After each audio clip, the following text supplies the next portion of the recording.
Hello, today we will guide you through how to update Google Antigravity. To get started, the main idea is simple.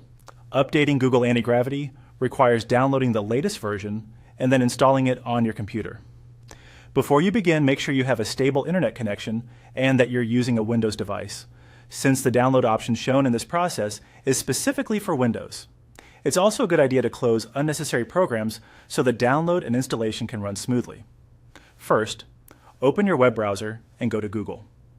Once the Google homepage is open, click into the search bar and type in Antigravity. After entering the search term, run the search so the results page appears. On the results page, look for the Google Antigravity result and click it.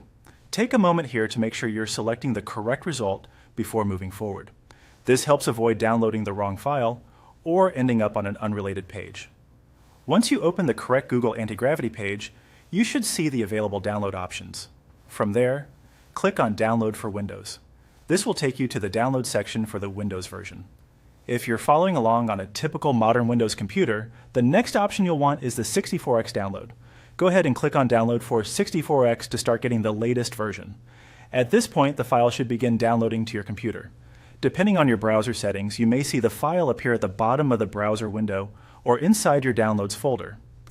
Once the download is complete, open the file and proceed with the installation using the on-screen prompts. During installation, read each screen carefully so you can confirm the setup is going where you expect. If Windows displays a security prompt, review it and continue only if everything matches the Google Antigravity installer you intended to download.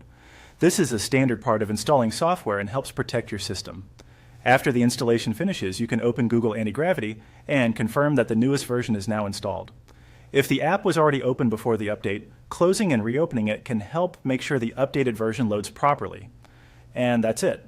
You've downloaded and installed the latest version of Google Antigravity on Windows.